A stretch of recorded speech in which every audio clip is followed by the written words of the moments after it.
Okay, so I'm here to talk about the shooter part of our robot, and we designed the basically after the baseball pitching machine, and where it has two wheels that will catch the ball and then shoot it out into the goal. And after we originally had 3 wheels, but then it went down to 2, just made it a lot easier and able to fit more. We also had to chop off the edges of the shooter cone in order to fit inside the box, so that was a fun little adaptation.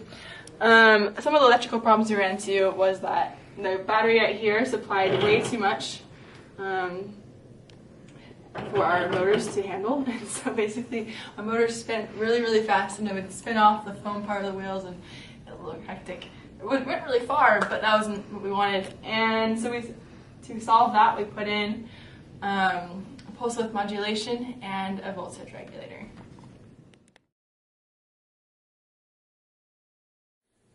One of the unique features of a robot is the simplicity of the sorter mechanism. We use 2 main electronic components. The first is a reflective optical sensor, which can be seen right here, sitting on the track. And what this does is it emits a light, and as an object passes over it, it sends a signal to the pick, which is then sent to the solenoid, the second electronic component.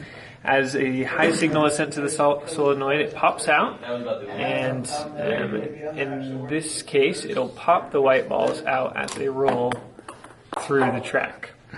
Through adding a delay in the code, we were able to make it so that the black balls are not hit by the solenoid, whereas the white ones are hit and popped into their place. We believe that this was a simple feature that allowed us to succeed in the competition. We have a lot of battery out about 3 years. Okay, so this is our little robot, and I'm about to talk about the turntable, which is the little heart and soul of how it shoots and how it works. So if we come in and look in here, we see at the bottom of this hopper we have our turntable, and it's this little thing with fins down here. So we wanted to divide the black balls and the white balls as soon as they got off this sorter, and we decided to do that with this little divider here. But we ran into a problem with the turntable in that as we rotated it, it would get caught against the divider and would jerk and not be able to move. So the way we solved that is we put ramps in the bottom right underneath the divider, and also fins. We were able to put, on these fins, we were able to put chamfers that allowed it to push the balls up and out and be able to disturb them enough so that they wouldn't get stuck. Now, another benefit of this is they self-load all the balls into the shooter. So what that does is it helps push the balls into the shooter so that it doesn't hit the motors and fly back into the machine. And that really helped us. We were able to shoot a lot of balls because of this. Yeah.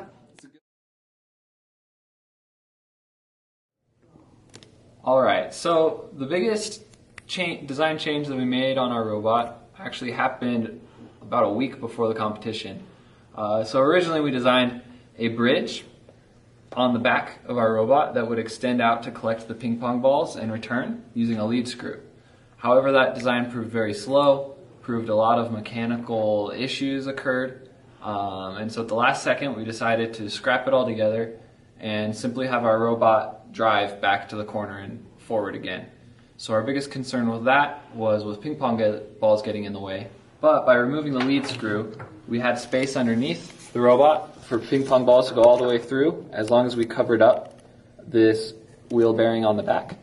And so that issue was avoided, and in the end it was a great design because the robot drove back and forth a lot faster than the lead screw could extend, and it was just as consistent as we wanted it to be.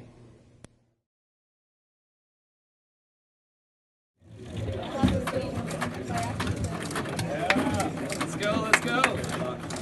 It's sorted real well, guys. Are they all doing LED? Oh wait, did we get some light? Man, my team paved the way. Okay, come on. Line up, line up, line up. Oh yes!